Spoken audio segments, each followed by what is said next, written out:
My name is Brian, Brian Kavanagh, and as you can tell, I'm a clown. Well, in the beginning it was fine, because I had a good few friends. They let me stay on their couches, um, but stuff kept getting worse, and I just couldn't keep, jumping from couch to couch, and that's how I ended up here. Well, before I was living with my grandma, and she was great. She was always super supportive of my career. But in the early stages of the pandemic, she got sick, and then she eventually passed. And then the banks repossessed the house and kicked me out. So, after all that happening, what made you want to become a clown?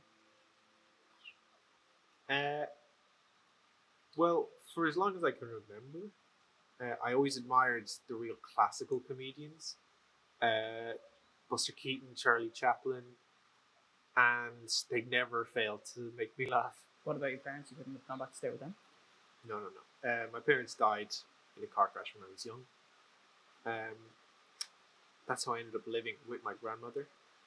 My parents took me to the circus when I was really young, about 9 or 10. Seeing all the acrobats, the fire breathers, the lion tamers, it was great. All the animals, beautiful. But between each performance, there was these two clowns that came out, and they had this little routine together, like something like Laurel and Hardy or the Three Stooges, and it was great. But the second time they came out, I took a look at the audience, and I noticed something. It wasn't just me and the other kids who were laughing; it was the parents too. No matter who they were, no matter what they looked like, they were all brought together in this one moment through laughter. So that's when I decided this is what I want to do. Did you ever think about any other routes you could have taken to get to the same place? I wanted to be a stand-up comedian for a time, but I never really considered myself much of a storyteller. So yeah, and it just wasn't how I saw myself getting there, I guess. I think what I admired most about the two clowns from the circus and the tramp was their ability to get those such strong reactions from their audiences, essentially without ever saying a word. And yeah, there's just something to be really admired in that. So, Brian, I feel I need to ask, what makes you continue to dress up the way you do? I think it's just my way of telling the world, I'm still here, because after all the shit that we've been through, everyone's going through right now, it'll turn around, and hopefully we can all just share a laugh together or something, who knows.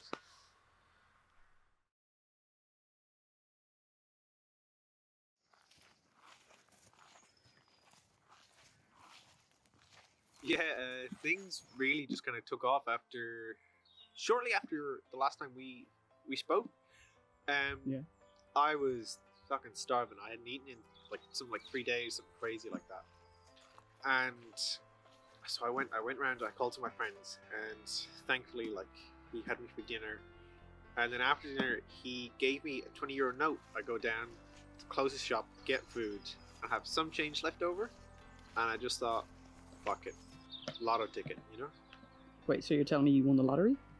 No, I didn't win the lottery. I was one number off, but close. Okay, but that doesn't explain how you got here to this place. No, this place is from my new company which I started, the Red Nose Entertainment Agency.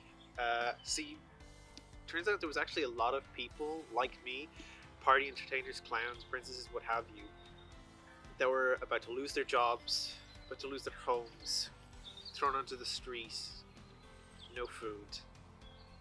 And so I started this agency to help get them, back off the streets, save them, because the pandemic really hit the party-go entertainment industry quite hard. What advice would you give to people that were in your position or still are in your position?